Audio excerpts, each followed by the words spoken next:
Hello guys, welcome to today's Topic TV. Kuya, nanloloko kayo. Kanina pa kayo sa Mabalacat. Kanina pa kayo sa Mabalacat. Kanina ko pa kayo sinusundan. Na, magloko kayo na.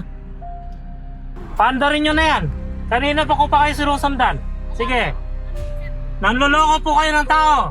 Gusto nyo tumawag ako ng pulis ngayon? Oh, paandarin mo na kuya. Paandarin mo. Paandarin mo. Oh, umaandar, di ba?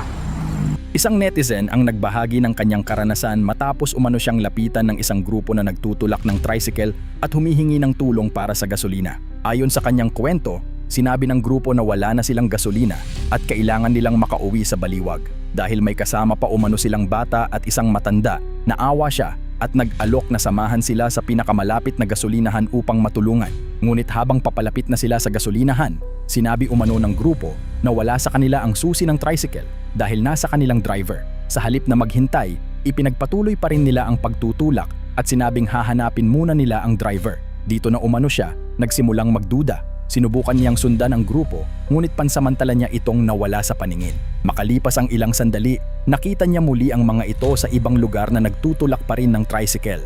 Kalaunan, ayon sa netizen, bigla na lamang umilaw ang tricycle at tila naging maayos na muli ang takbo nito. Dahil dito, lalo siyang nagtaka at nagpasiyang obserbahan pa ang grupo.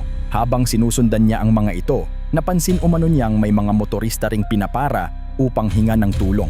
Nang tanungin niya ang isang rider na kanilang nalapitan, kinumpirma umano nito na humihingi rin ang grupo ng pera para sa gasolina dahil sa hinalang maaaring ginagamit ang parehong kwento upang makahingi ng pera sa iba't ibang tao.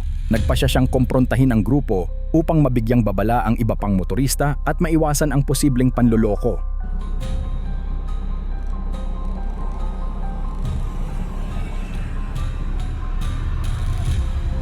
Paandarin nyo na yan.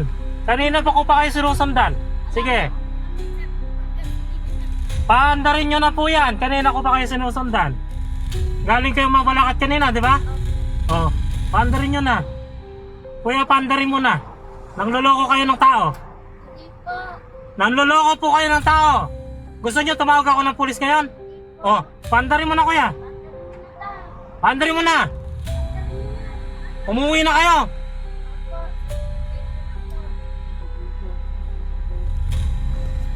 Ayan, di ba? Paandarin mo. Paandarin mo. Oh, umaandar, di ba? Oh, huwag na kayo magloko, umuwi na kayo. Ayan yung plate number nila. Ayan.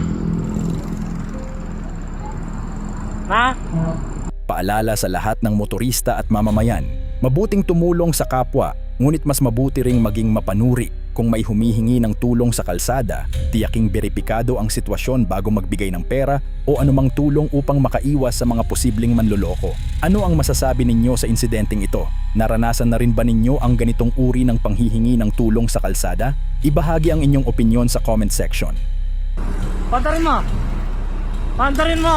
Oh, umaandar, di ba? Oh, huwag na kayo magloko, umuwi na kayo. Ayan yung plate number nila. Ayan. Ha?